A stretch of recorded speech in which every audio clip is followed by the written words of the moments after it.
Hello everybody, this is Leslie from GuyGenCamera.com, and I just wanted to share a little video to show you how I do a lot of my photos, which I do in HDR. And you can see right now I'm actually at an overpass over some train, some train area here. Pretty close to a station actually, and I'm out here at sunset. You can see it's really nice and pretty right now. And I kind of just want to show you how I do this shot and how I set everything up. So first, as you can see, I have my tripod up here. And normally I might have my tripod backed up away from the railing, but because I want to get as much in as possible, I don't want the camera away from the railing, or I might have a little issue with the wide angle catching some of the railing perhaps. So in this case, I've propped it up against the railing here. And this overpass, thankfully, is not very wiggly. Sometimes you'll get ones that are really shaky when a train goes by, but this one is not. And here comes a train actually. We're not too worried about shooting that particular train. But anyway, what I would normally do here, and I will set up my shot before the train comes, before anything, so I'm ready when it does come. And what I'll do in this case, let's see here if I can bring it up here. I don't know if you can see in there. There it is. You can see I'm at 1/3 of a second and f13. My aperture is at, whoops, it disappeared, but it's at f13. And that should give me a pretty sharp image all across the span of the image. But it'll also give me some movement from the train, which is what I want in this particular case. Okay?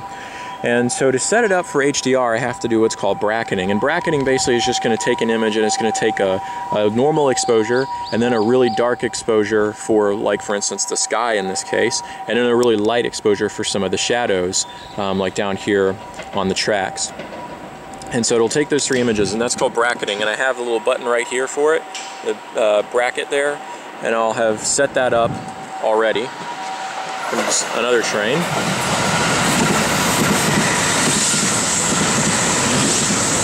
Now, normally what I'll do is I will go into live view first.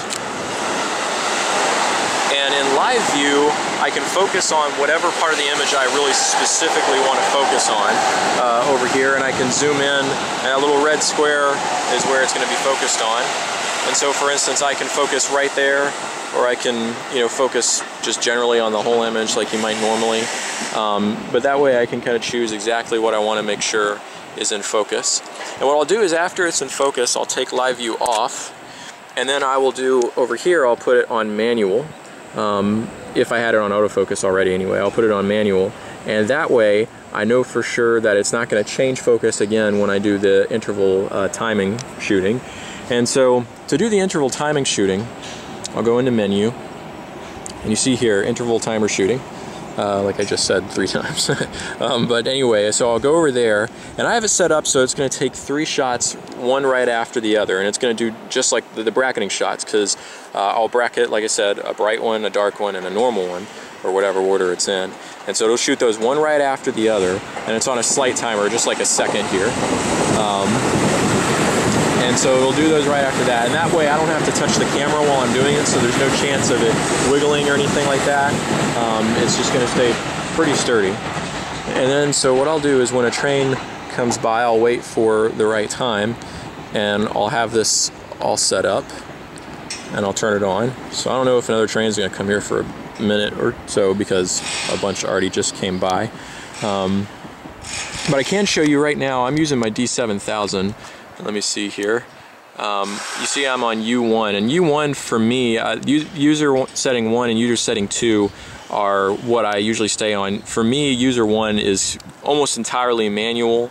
It gives me both a full-size JPEG and the RAW file, and user 2 does that as well. But in the case of user 2, it has a there you go. It has a shutter speed priority, I think. So I think that's right. It'll choose, either way, it'll choose the speed of the shutter on its own, and I will choose the aperture, which is nice in certain situations, but here I like having all the control.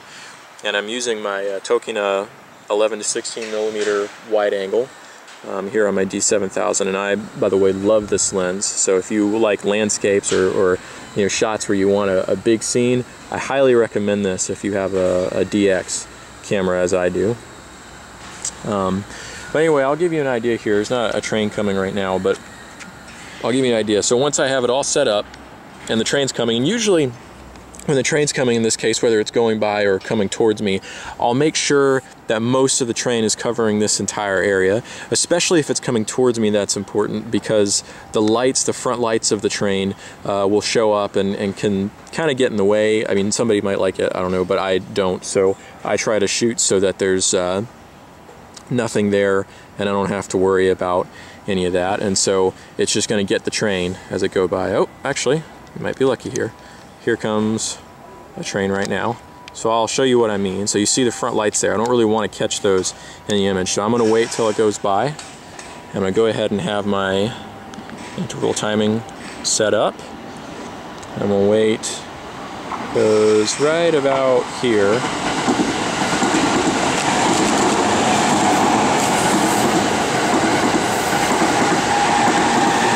And there you go. You can see the image there.